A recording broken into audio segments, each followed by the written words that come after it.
All of his co-workers were gone. What could it mean? Stanley decided to go to the meeting room. Perhaps he had simply missed a memo.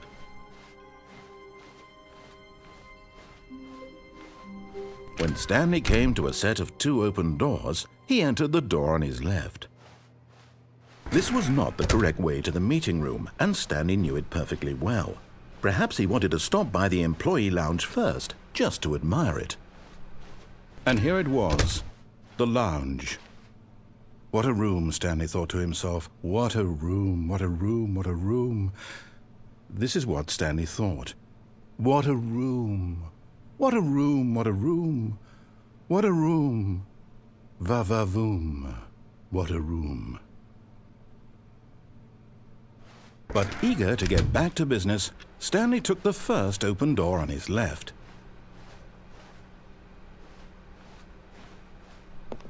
Stanley was so bad at following directions, it's incredible he wasn't fired years ago. Look, Stanley, I think perhaps we've gotten off on the wrong foot here. I'm not your enemy, really, I'm not. I realize that investing your trust in someone else can be difficult, but the fact is that the story has been about nothing but you all this time. There's someone you've been neglecting, Stanley. Someone you've forgotten about. Please, stop trying to make every decision by yourself. Now, I'm not asking for me, I'm asking for her. This is it, Stanley. Your chance to redeem yourself, to put your work aside, to let her back into your life. She's been waiting. That's her, Stanley. You need to be the one to do this, to reach out to her. If you can truly place your faith... Oh, no, you can't... Did you just unplug the phone? No, that wasn't supposed to be a choice. How did you do that? You actually chose incorrectly? I didn't even know that was possible. Let me double check. No, it's definitely here, clear as day. Stanley picks up the phone. He's taken to his apartment where he finds his wife, and the two pledge themselves to one another. Music comes in, fade to white, roll credits. Not picking up the phone is actually somehow an incorrect course of action. How is that even possible? None of these decisions were supposed to mean anything. I don't understand. How on earth are you making meaningful choices? What did you... Wait a second. Did I just see... No, that's not possible. I can't believe it. How had I not noticed it sooner? You're not Stanley. You're a real person. I can't believe I was so mistaken. This is why you've been able to make correct and incorrect choices. And to think I've been letting you run around in this game for so long. If you'd made any more wrong choices, you might have negated it entirely. It's as though you completely ignored even the most basic safety protocol for real-world decision-making. Or did you not grasp the severity of the situation? Well, I won't have that kind of risk on my watch. I'm going to stop the game for a moment so we can educate you properly on safe decision-making in the real world. Please observe this helpful instructional video. Choice. It's the best part of being a real person. But if used incorrectly, can also be the most dangerous. For example, in this scenario, a hypothetical real person named Rupert has a choice. He could invent a machine that eliminates food shortages across the world to make life better for all people. Or he could spend years of hard work forgetting how to read. Which choice would you make? Remember that unlike here, the real world makes sense, and at no time should you make a choice that does not conform to rational logic. If you find yourself speaking with a person who does not make sense, in all likelihood, that person is not real. Allow the person to finish their thought, then provide an excuse why you cannot continue talking. Turn to a partner and practice saying, "My goodness, is it 4:30? I'm supposed to be having a back, sack, and crack." Excellent. Making choices on a regular basis is the best part to a healthy decision-making process. Most medical professionals recommend making at least 8 choices per day.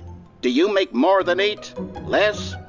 And finally, if you begin to wonder if your choices are actually meaningful and whether you'll ever make a significant contribution to the world, just remember that in the vast infiniteness of space, your thoughts and problems are materially insignificant, and the feeling should subside. At this time, your instructor will guide you in an exercise to test and reinforce the material covered in this video. Welcome back. You may have noticed that this room has begun to deteriorate as a result of narrative contradiction. But not to worry. Now that you're properly informed on good decision-making, we're going to revisit a choice you made just a few minutes ago and see what the correct thing to do would have been. This way, please.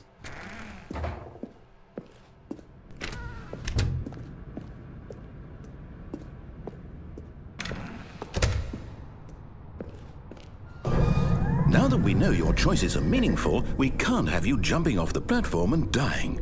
Imagine the main character dying senselessly halfway through the story. That story would make no sense at all. We just need to get you home as soon as possible before the narrative contradiction gets any worse. Unfortunately, it seems this place is not well equipped to deal with reality.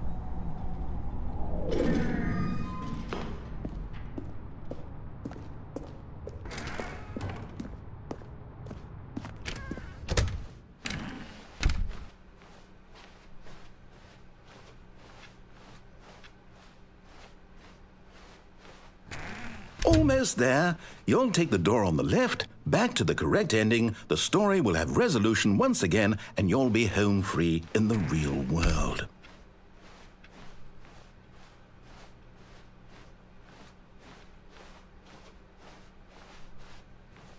Now remember, all you need to do is behave exactly as Stanley would. That means choosing responsibly and always putting the story first. I'm quite sure you'll be up to the task. Just follow my lead and you'll be fine. All right. When Stanley came to a set of 2 open doors, he entered the door on his left.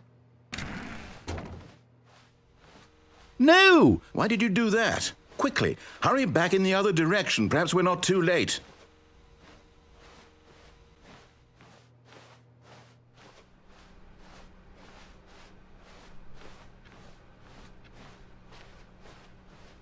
Oh, it's ruined.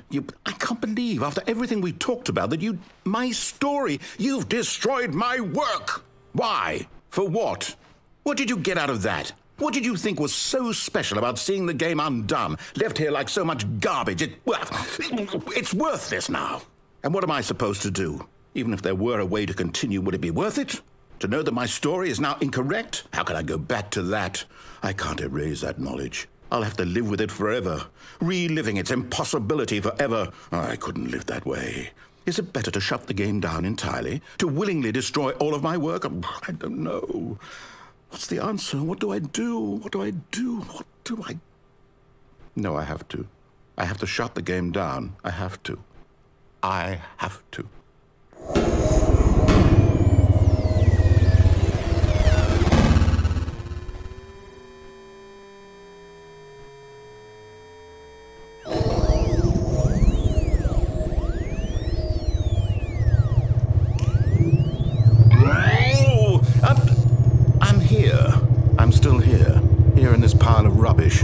With you who thought you were so clever. Now look where we are. My entire game is destroyed. It was the only thing in the world that was mine, and you've run it into the ground. What, did you think that would be funny? You just had to see?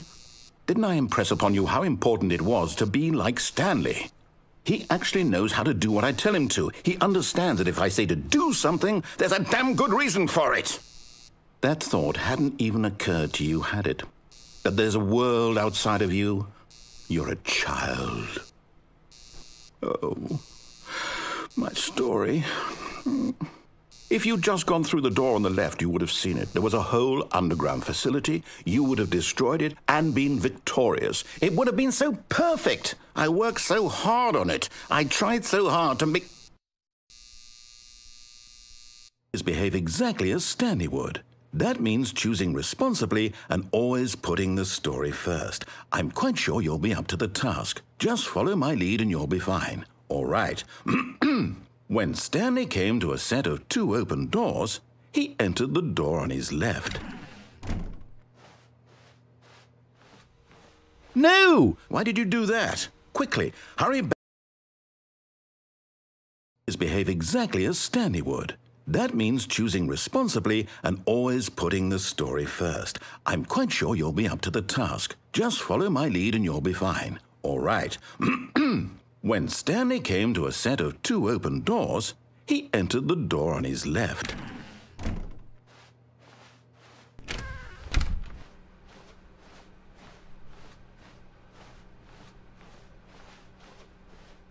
Yet there was not a single person here either.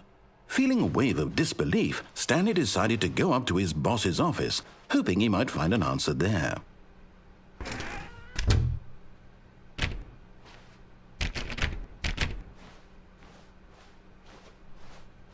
Coming to a staircase, Stanley walked upstairs to his boss's office.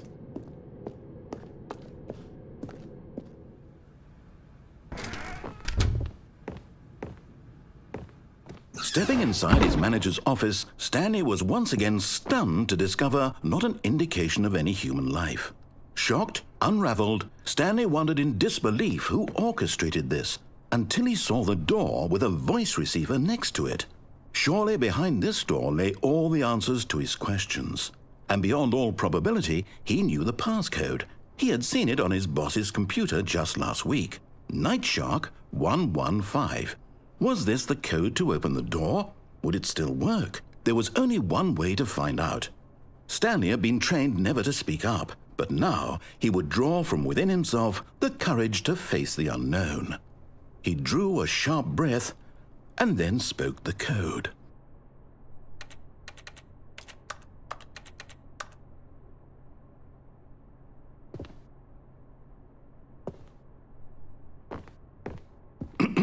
Stanley spoke the code. Nightshark 115. He spoke it into the receiver, right there on the wall.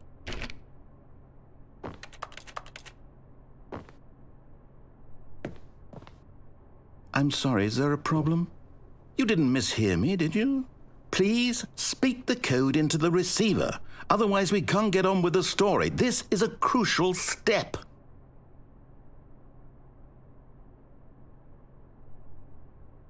Okay, fine, you're not going to do it, but you know what? It's pretty humiliating to bring you this far, only for you to suddenly decide you have better things to do. I asked you for this one single thing, for your respect. The kind of respect Stanley shows for his choices. He knows what it means to take a story seriously.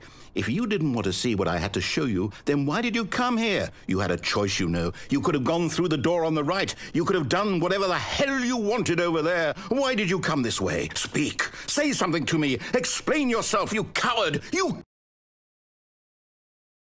When Stanley came to a set of 2 open doors, he entered the door on his left. Stanley? Hello? Are you... Is everything okay? Stanley, please. I need you to make a choice. I need you to walk through the door. Are you listening to me? Can you hear me? Is everything all right? Stanley, this is important. The story needs you. It needs you to make a decision. It cannot exist without you. Do you understand me? Whatever choice you make is just fine. They're both correct. You cannot be wrong here. We can work together. I'll accept whatever you do. I simply need you to take that step forward, please. Choose. Do something. Anything. This is more important than you can ever know. I need this. The story needs it. So, you hear me? Are you there? Are you listening to this? Stanley, are you there? Okay. It's okay, I can wait. You need time to decide. Time to make sure your choice is correct. That is the best choice. That's all right. I'll wait for you to decide what's the right thing to do. Take as much time as you need.